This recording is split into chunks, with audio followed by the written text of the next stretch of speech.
The time machine is awakening once again. The gates of history are opening wide. A journey across centuries through the fabric of time itself has brought someone here today. But the question is, who has traveled across this long passage of time to step into our world now? Listen closely. Footsteps echo through the tunnel of time. A shadow emerges from the glowing portal, coming closer and closer, every moment building the tension.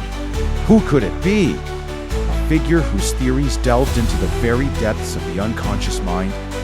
A thinker who unlocked the mysteries of human behavior. And now, revealed at last, today on Time Warps, we welcome the genius, the legend, the one and only Sigmund Freud.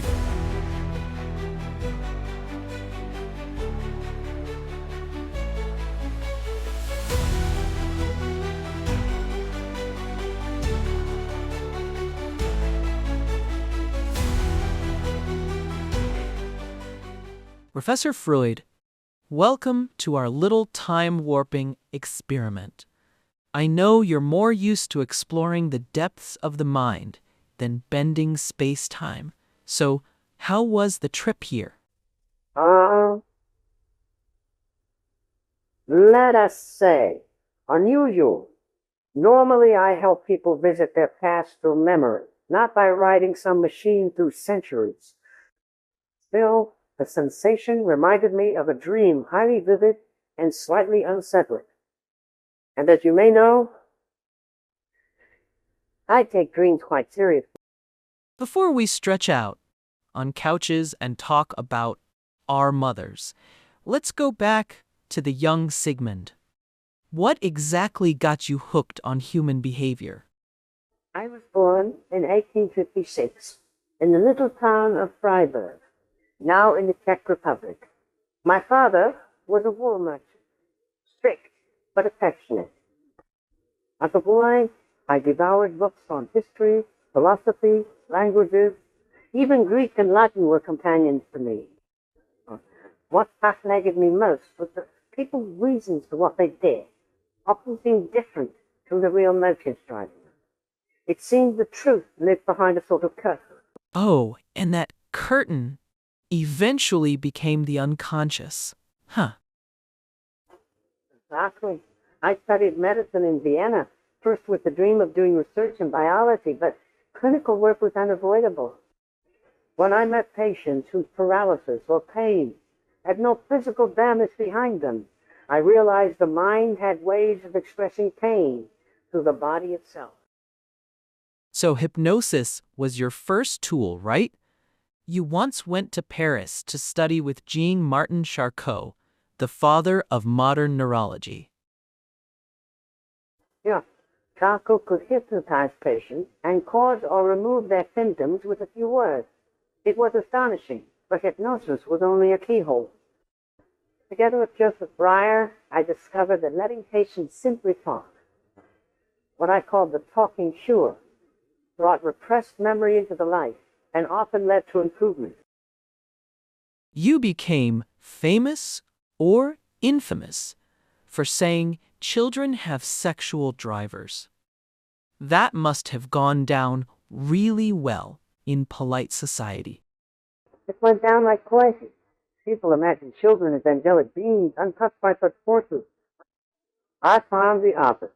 From infancy, the libido is present, seeking pleasure, evolving through oral, anal, and other states. Society covers this with a blanket of denial. But offerings do not erase what lies beneath. They only drive it into the unconscious, from where it can cause trouble later in life. And then you drop Oedipus complex into the mix. That every little boy secretly wants his mother and fears his father. Were you deliberately trying to scandalize people? Not at all. I was describing patterns I observed again and again. Myth and literature only confound it. Oedipus, Hamlet, each speaks to ancient buried conflicts. I did not invent the human condition. I only gave it names. Speaking of names, you're often linked to the line, sometimes a cigar is just a cigar. Did you actually say it? If so, I meant it in jest. Not every object is symbolic. Sometimes, yes, a cigar is only a cigar. But it's also true I smoke 20 a day. The symbol and the thing itself are sometimes hard to separate, even for me. Let's shift to dreams. You call them the royal road to the unconscious. That sounds regal for a man who hated monarchy. It is the truth. Dreams show the disguised fulfillment of repressed wishes. The manifest content, the story hides the latent content, the hidden meaning. In the interpretation of dreams, I outlined the mechanism, condensation, displacement, and symbolization. Even silly dreams are a compromise between what we desire and what our waking mind deems acceptable. You lived in Vienna most of your life, as a Jew in a city growing more anti-Semitic. How did that shape your beliefs? It confirmed my suspicion that civilization is a thin crust over primal hatred and fear. Anti-Semitism was simply one mask for the death drive, the tendency to destroy.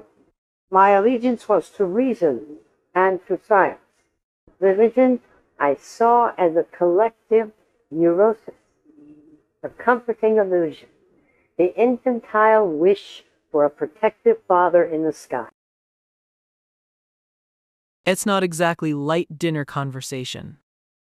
Perhaps that is why I was not invited to many light dinners.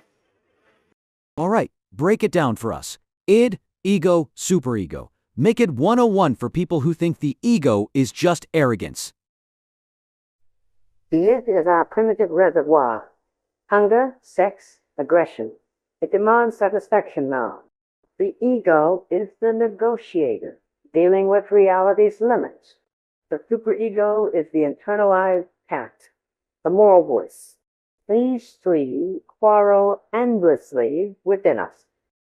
A balanced life is one where the ego can keep peace between the impulsive I and the demanding superego. You warned that civilization itself makes us sick. That's a bit depressing.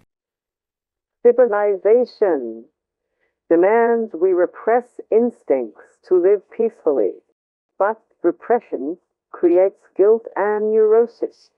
My fear was that the death drive, the urge to return to an inorganic state, could overpower the life drive, the eros. Wars suggest I might have been right.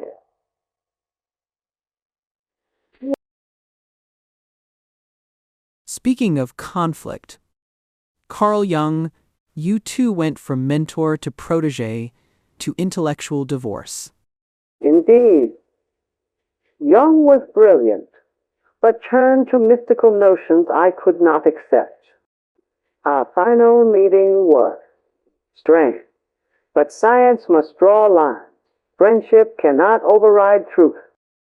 Wow, was diagnosed with cancer of the jaw and endured over 30 surgeries, yet you kept writing. Work with my companion. Pain and mortality only sharpened urgency. Even in London, in my final year after fleeing the Nazis, I wanted to leave a complete account, not for fame, but for those who would continue the work. In the end, you asked your doctor to end your suffering, correct? Yeah, it was a rational decision. I had always argued for facing reality. My own was clear. The final morphine was simply an act of self-authorship.